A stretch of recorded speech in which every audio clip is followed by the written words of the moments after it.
Hello and welcome to the First Impressions video brought to you by mmorpg. Today we're taking a look at Alganon. It's a free-to-play RPG brought to you by Quest Online. It was released in 2009. So we're going to check it out. It looks like it's kind of got some Realm-style choices, and also I do believe there is some PvP, so I'm going to just guess it's going to be a Realm versus Realm-style game, kind of a spin-off of Dark Age of Camelot, Warhammer Online, Ion. That's that genre of games. You can see some of the different classes and different choices. It did look like it was skill-based, not purely level-based. So it looks like you use skills to level up. I'm not 100% on that. I didn't get to tinker around too much. You can see I'm making a mage-style character, my usual forte in games. It's mages. In fact, I've been playing Elementals a lot in Guild Wars 2 lately, and I've played mages and RPGs for a long time. There we go. You can see the customization. You can't pick male or female. If you want to see some more tinkering with this, just check the game out. It's available for free. Let's hop into the action, though. And here we go. We're in the game. You can see the graphics are, you know, they're not going to be top of the line. This is a free-to-play game, but pretty good sound effects. I kind of like them. The jump is a little bit awkward. You just kind of hang in the air a little too long. But other than that, movement seems to be pretty good. The combat seemed fluid, so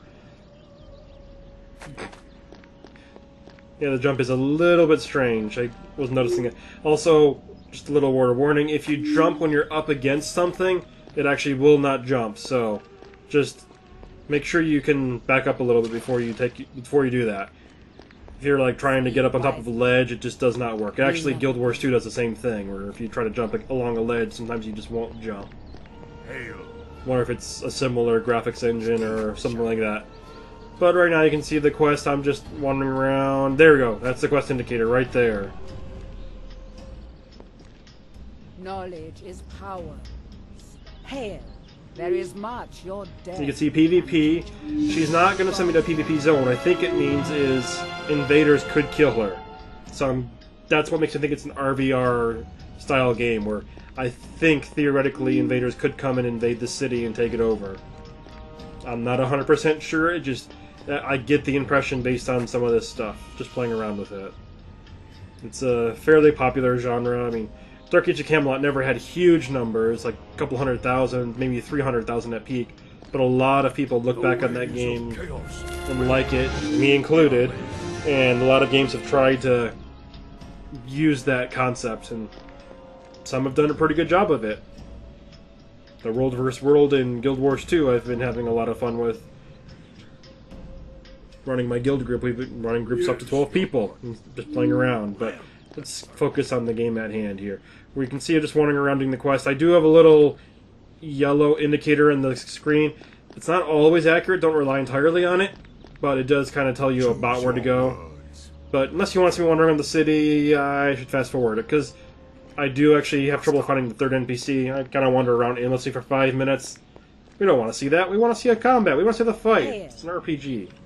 So let's fast forward just a touch. And here we go.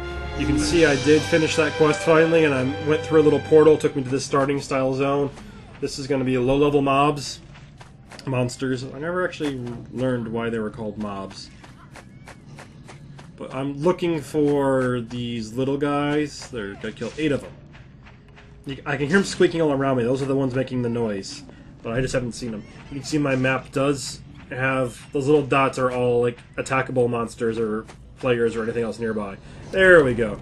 So you do have the standard RPG controls. You will highlight an enemy and then just start using your abilities on your quick bar. 1, 2, and 3 are my main attacks right now. 1's a melee, 2's a shoot, and 3's a magic. Use mana, it's the hardest because, well, I'm a wizard. And then 4 is crafting. So we'll maybe look a little bit at that. I didn't get too much into it. I did craft some bandages towards the end. Right-click to open the bag.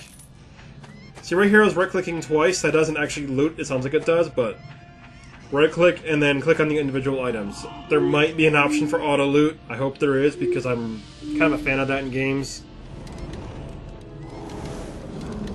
I do remember many games where it's if I was AoE grinding monsters and other RPGs, I'd spend more time looting than I would actually killing. So, any game that incorporates auto-loot, I am a fan of. It looks like I am at least grabbing the coin, so that's really the important thing, unless I want to craft. But, any game that has a crafting system, I can't help it. I love crafting in games, so I should be doing it. You can see I just gotta kill 8 and then go turn the quest in. It's fairly straightforward. If you've played any other RPG, you'll probably feel right at home in this game. Check it out. It's available for free. It's called Alganon. Stay tuned for more videos from MMO Play. Thanks for watching. Hey, how did you parry a magic attack?